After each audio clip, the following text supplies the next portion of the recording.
We're back at it again with another Battlefront update.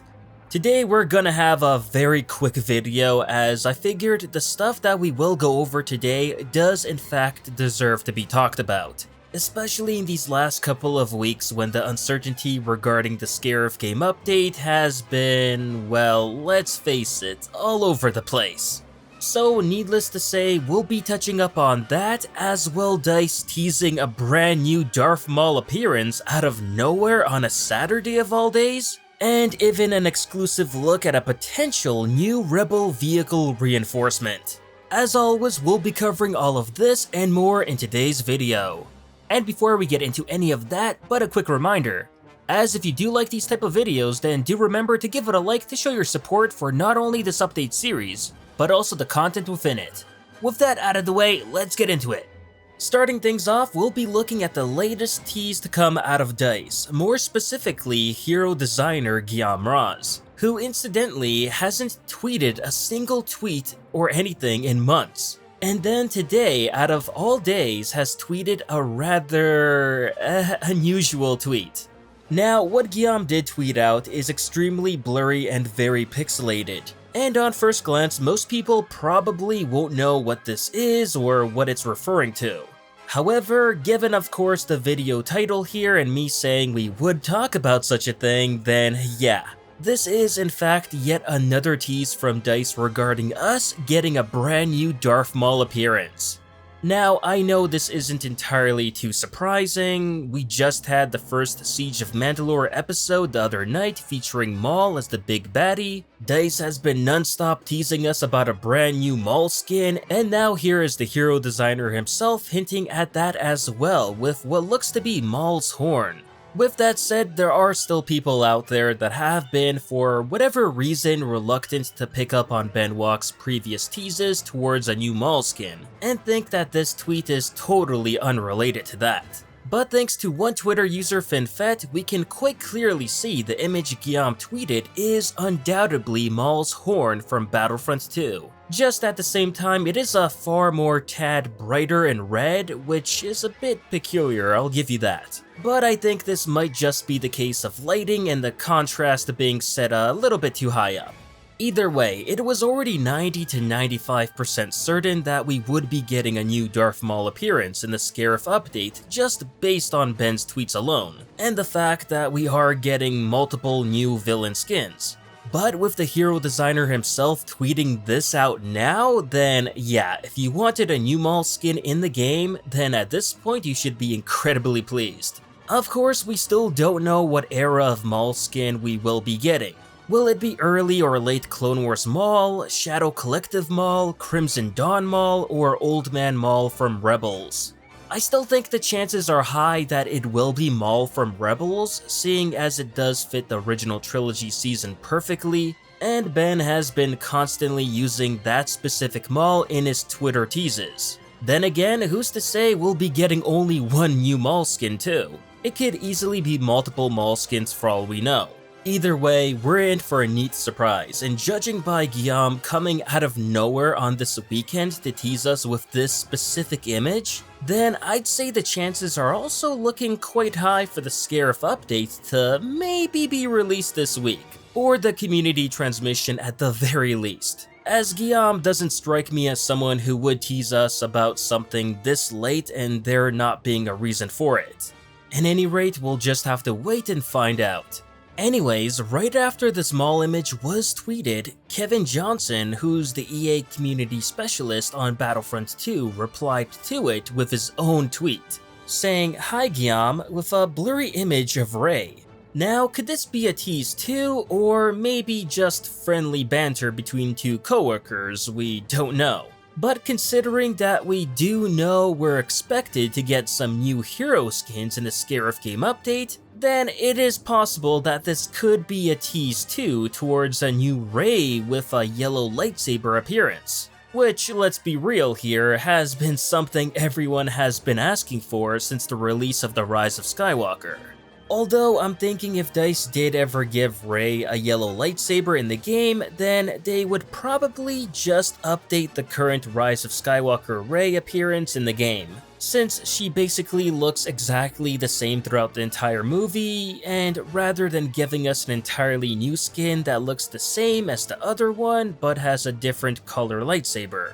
Besides, we already have enough blue lightsaber skins of Rey anyways, so I don't think anyone would really object to DICE doing this if they were to pull the trigger on that.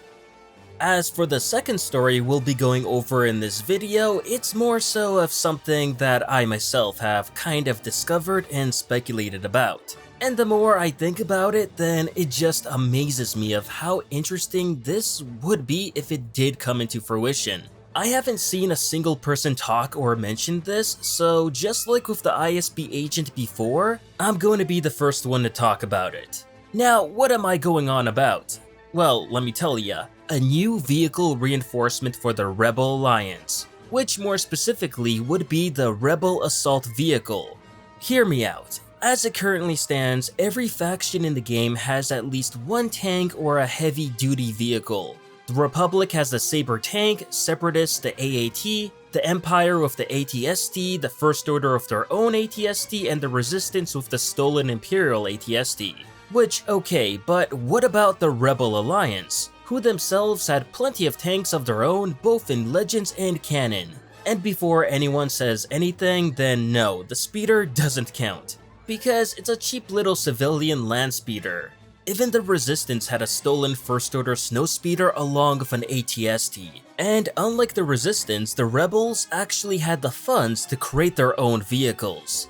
Anyways, after doing some digging, I came to find out that the recent ISB agent actually has voice files of her talking about a new Rebel vehicle. Which at the time of my tweet, I thought it was, sure, interesting, but then the more I thought about it, then the more I could see it actually being something possible. But yeah, the ISB agent specifically mentions a Rebel Assault Vehicle, which both in canon and Legends is a real thing, and is more better known as the Rebel Ultralight Assault Vehicle. And no, again, if you're thinking that this might in some way be her referring to the land speeder, then that isn't the case here. Because the voice files for all the Rebel vehicles are categorized in different voice file groups.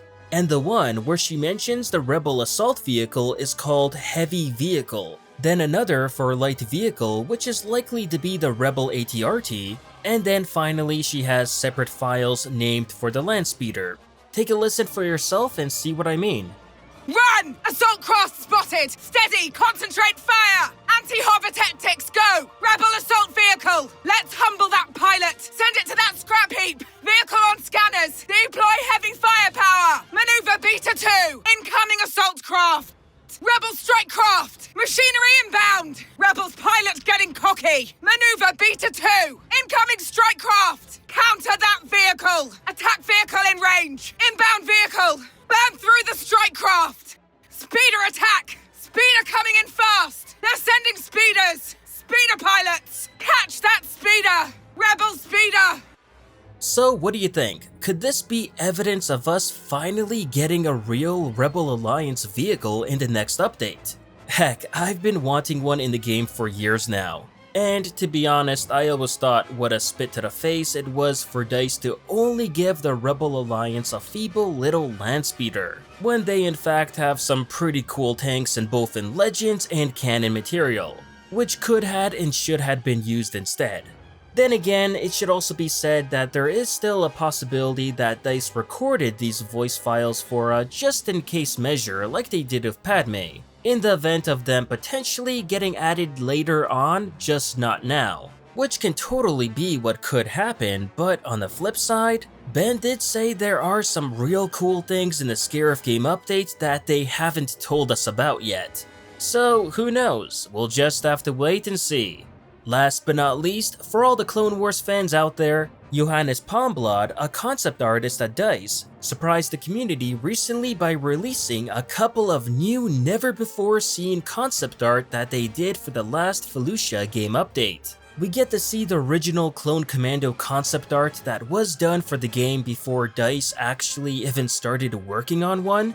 An epic-looking battle scene on Felucia featuring what looks to be a Venator being downed, because most likely of a droid win in capital supremacy. And then this calm shot of a clone squad wandering about in Felucia. And interestingly, the first one here kind of looks like an airborne trooper too. Now, to be fair, only their face looks like an airborne trooper and not the sides or his head, but because this is still only concept art, I wouldn't think too much about it, but it's still something interesting to point out nonetheless.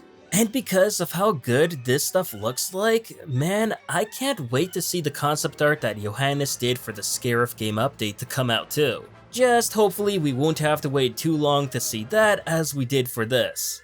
But that'll do it for this Battlefront update. And as always, if you enjoyed this video, please like, share, and subscribe to the channel to not only support it, but keep up with Star Wars news, gaming, and canon lore released every week. And consider following me on Twitter and Facebook to never miss out on the latest Star Wars content. Thanks for watching, and may the Force be with you.